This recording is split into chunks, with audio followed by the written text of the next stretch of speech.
नमस्कारम। अभी तक हमने आज कक्षा 7वीं की संस्कृत का प्रथम पाठ देखा। उसमें देखा हमने चत्वारि धामानि। अब उसका अर्थ भी देख लिया, उसको पढ़ के भी देख लिया। अब हम इसके बाद देखते हैं अभ्यास।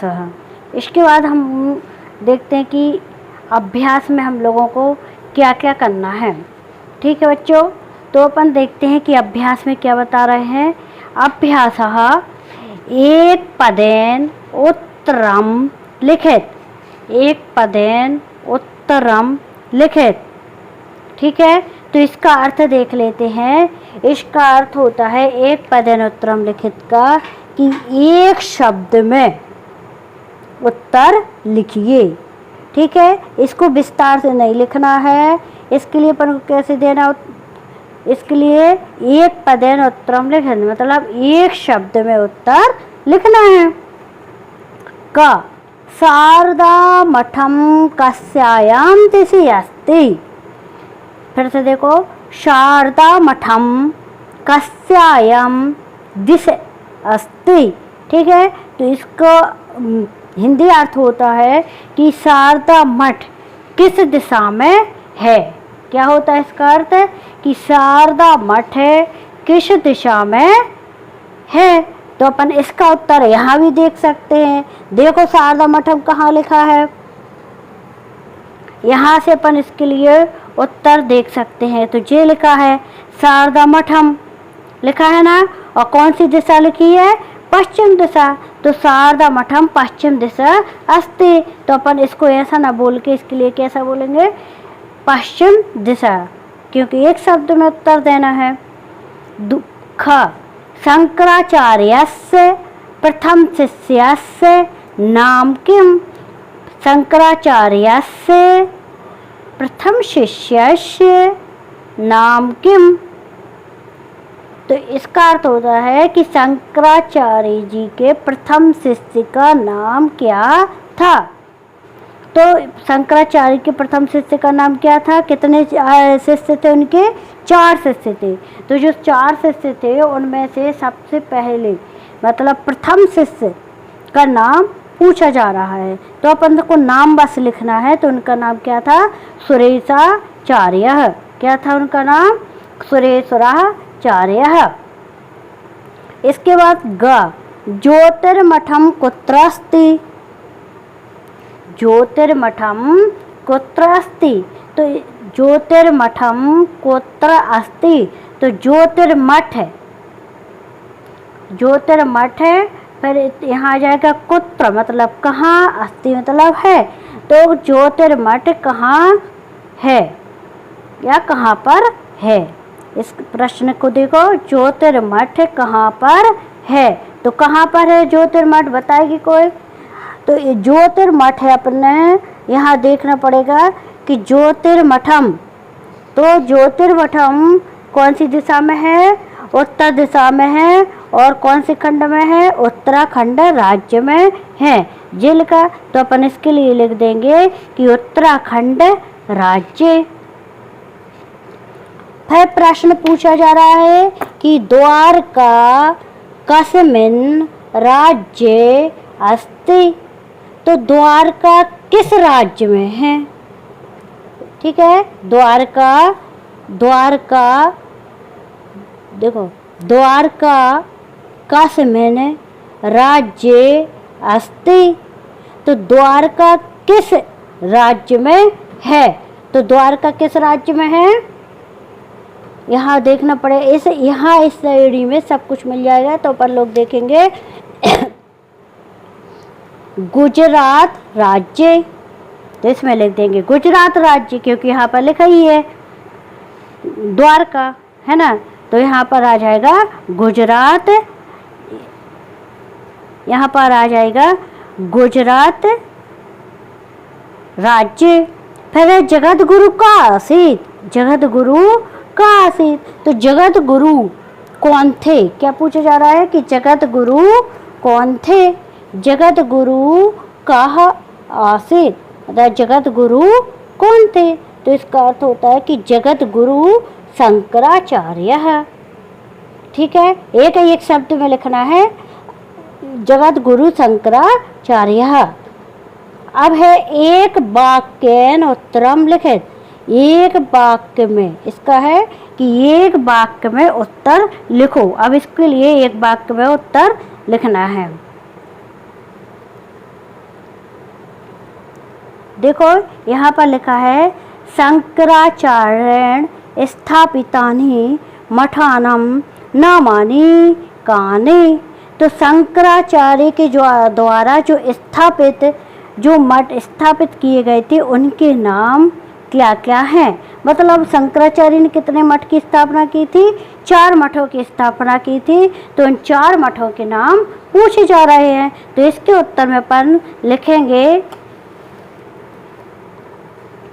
श्रृंगेरी मठम यहाँ पर देखना, इसका उत्तर आ जाएगा श्रृंगेरी मठम, गोवर्धन मठम, शारदा मठम और ज्योतिर्मठम।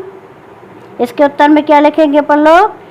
श्रृंगेरी मठम, गोवर्धन मठम, शारदा मठम और ज्योतिर्मठम। ठीक है। अब प्रश्न क्रमांक प्रश्न देखना अपन के लिए दूसरा। तो इस प्रश्न दूसरे में लिखा है कह, क्या लिखा है? कह कस्य एकतायाः मूलाधारः, मूलाधारः। कह का से एकतया मूलाधारः।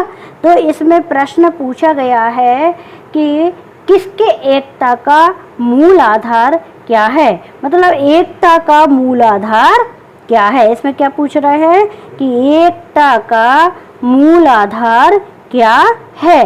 तो क्या है एकता का मूल आधार? ख नंबर के प्रश्न का उत्तर देना है। तो इसका क्या है? धर्म भारतस्य एकताया मूलाधारा। तो इसमें अपन लोग यहाँ से भी इसका उत्तर लिख सकते हैं। जी लिखा है इसमें कि धर्म, यहाँ से धर्म भारतस्य एकतायाः मूलाधारः, यहाँ निशान लगा लेना आप लोग। तो यह आ जाएगा भारतस्य या धर्मः भारतस्य एकतायाः मूलाधारः। ठीक है जी, अपन का ख नंबर का हो गया। अब इसके बाद अपन का प्रश्न आता है तीसरा। इसमें लिखा होता है, देखें, मठानि किमर्थम स्थापितानि। क्या लिखा है? मठानि किमर्थम स्थापितानि। तो जो मठों की स्थापना की गई है वह किसके लिए की गई है, क्यों की गई है? ठीक है। तो मठानि किमर्थम स्थापितानि, तो मठों की जो स्थापना की गई है वह किस उद्देश्य से और किसके लिए की गई है। तो अपन इसके उत्तर में लिख देंगे। एक बार फिर से पढ़ेंगे कि मठानि किमर्थम, क्या है इसका? मठानि किमर्थम स्थापितानि। आधा आधा करके पढ़ेंगे तो बन जाएगा मठानि किमर्थम स्थापितानि। तो इसका उत्तर जो लिखा है कि क्यों इनकी स्थापना की गई थी। तो इसका उत्तर में देखना अपन के लिए, यहाँ से लगा लेंगे निशान अपन, यहाँ से धर्म रक्षणार्थम। क्या है? धर्म रक्षणार्थम वेदांत तत्वानां प्रचारार्थम एतानि मठानि स्थापितानि। मतलब जो धर्म की रक्षा के लिए, वेदांत तत्वों के प्रचार के लिए मठों की स्थापना की गई है। तो काय के लिए? धर्म की रक्षा के लिए और वेदांत तत्वों के प्रचार के लिए मठ की स्थापना की गई है। ठीक है। इसका उत्तर यहाँ से यहाँ तक आ जाएगा ग। ठीक है। अब इसके बाद अपन लोग देखेंगे, इसका प्रश्न है शंकराचार्यस्य। देखो है, शंकराचार्यस्य चत्वारः शिष्याः के। शंकराचार्यस्य चत्वारः शिष्य के, मतलब जो शंकराचार्य जी के 4 शिष्य थे, वे कौन कौन से हैं। अब इसमें इस प्रश्न में उनके नाम बताना है। तो उन इसमें शंकराचार्य से चत्वारा शिष्य के मतलब 4 शिष्यों की क्या बताना है, इसमें अपन के लिए नाम बताना है। फिर से देखें, शंकराचार्य से चत्वारः शिष्य के, तो इन 4 शिष्यों के नाम कौन कौन से थे वे याद भी हो गए होंगे, कल अपन ने उसके लिए पढ़े भी थे। तो यहाँ पर देखेंगे अपन लोग कि शंकराचार्य जी के 4 शिष्यों के नाम आए थे। तो कौन कौन से हैं उनमें देखें। प्रथम शिष्य का नाम क्या था, सुरेशाचार्य। द्वितीय शिष्य का नाम क्या था, हस्तमलकः। तृतीय शिष्य का नाम था त्रोटकाचार्य और चतुर्थ शिष्य का नाम था पद्मपाद।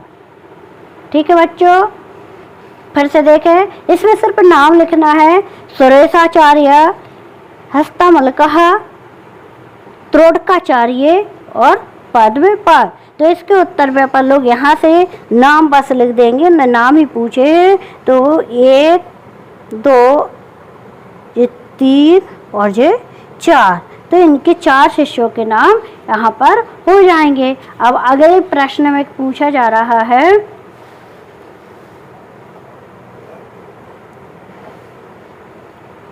अगले प्रश्न में पूछा है कि भारतम कथम संरक्षितम भवति। फिर से देखें, भारतम कथम संरक्षितम भवति। देखो इसी में प्रश्न है और इसी में उत्तर है, कहीं नहीं जाना अपन के लिए उत्तर देखने को, इसी में से निशान लगाते जाओ, फिर कॉपी में लिख लेना। भारतम कथम संरक्षितम भवति, तो इसका अर्थ होता है, फिर से देखें, भारतम कथम संरक्षितम भवति, मतलब भारत किस तरह सुरक्षित है, भारत किस तरह सुरक्षित है। तो इसके उत्तर में अपन लोग क्या लिखेंगे, देखो यहाँ से होगा इसका उत्तर धर्म,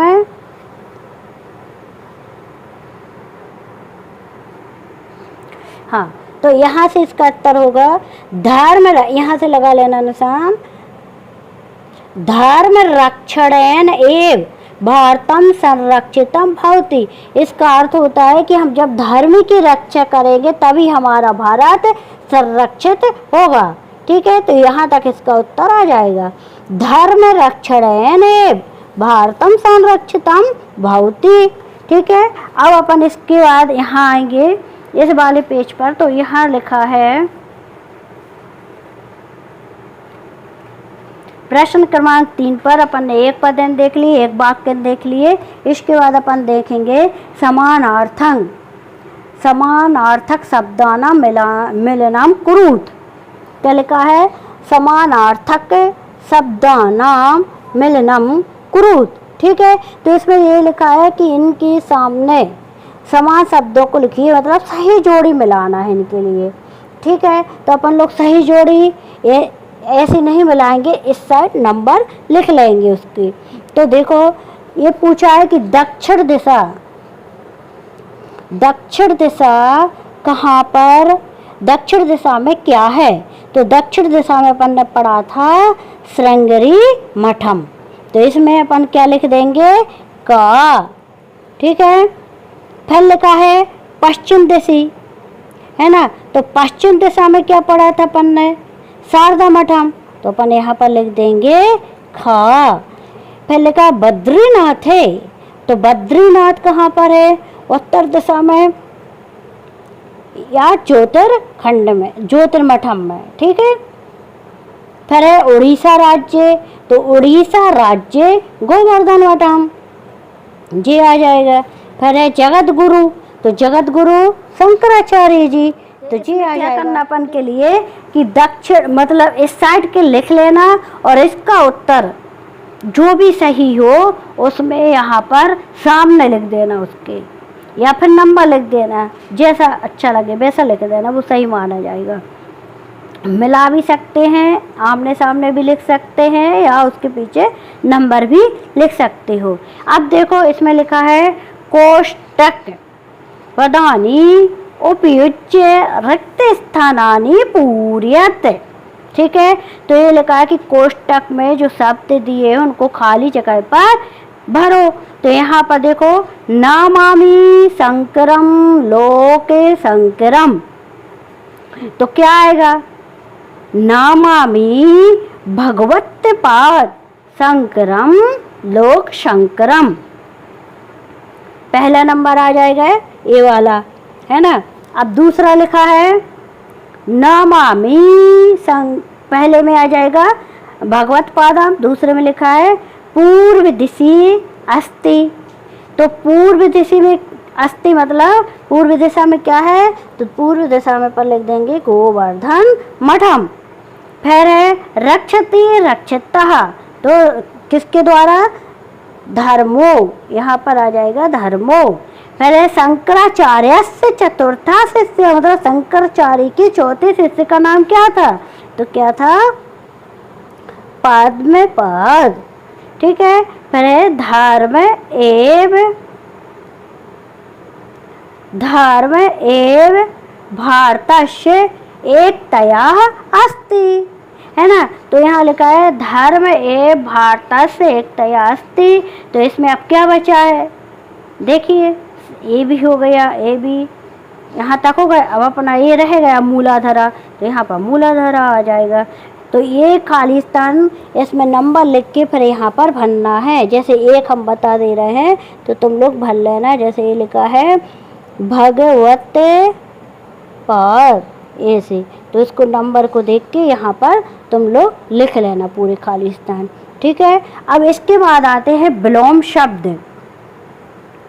इसके बाद अपन लोग क्या देखेंगे? विलोम शब्द। तो विलोम शब्द में क्या करना है आप लोगों को? विलोम शब्द क्या कहलाते हैं? उसके जो विपरीत हो उसको क्या कहते हैं? विलोम शब्द कहते हैं। तो विलोम शब्द में उसका विपरीत होना चाहिए। जैसे धर्म का क्या होगा? अधर्म। प्रसिद्धानि का क्या होगा? अप्रसिद्धानि।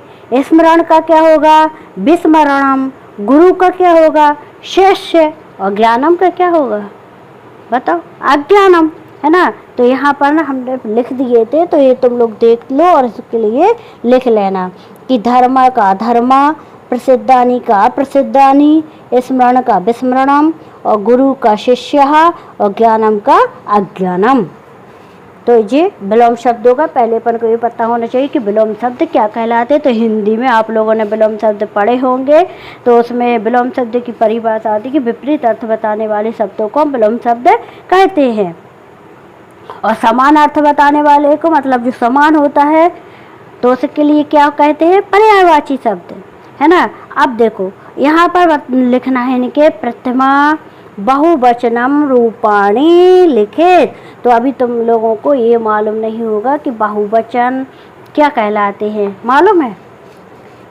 हिंदी में तो मालूम होगा, वही संस्कृत में जैसे एक वचन, एक जो एक वस्तु है उसके लिए अपन लोग एक वचन के बोलेंगे, और जो बहुत सारी वस्तुएं हैं उनके लिए बहुवचन बोलेंगे। तो यहाँ पर एक वचन में दिए हैं, इनके लिए बहुवचन में बदलना है। तो अहम मतलब मैं, एक ही है, और वयम मतलब सभी, नाम, फिर इसका हो जाएगा नामानि, इसका क्या हो जाएगा? नामानि। शिष्या का हो जाएगा शिष्याः, या में आकी और विसर्ग। धाम, धामानि। और मठम का मठानी। तो इनके बहुवचन में बदलना था, ये विलोम शब्द में बदल रहे थे। और प्रश्न चौथे में खाली स्थान, तीसरे में सही जोड़ी, दूसरे में एक वाक्य में उत्तर, और पहले में एक पद उत्तर लिखें। तो अपन के लिए यदि पाठ अच्छे से पढ़ेंगे तो हमें उसका उत्तर अपने आप मालूम चल जाएगा कि इसका उत्तर क्या है। तो अच्छे से संस्कृत का उच्चारण करना है, जहाँ पर समझ में नहीं आए वहाँ पर पूछ लेना, उसके लिए मैं बता दूँगी, और जो भी पूछना हो समझना हो वो बताते जाना। ठीक है, ये यहाँ तक हो गया। आज तुम लोगों का प्रथमा पाठ है पूरा हुआ। अब अपन अगली क्लास में इसके लिए आगे के पाठ देखेंगे।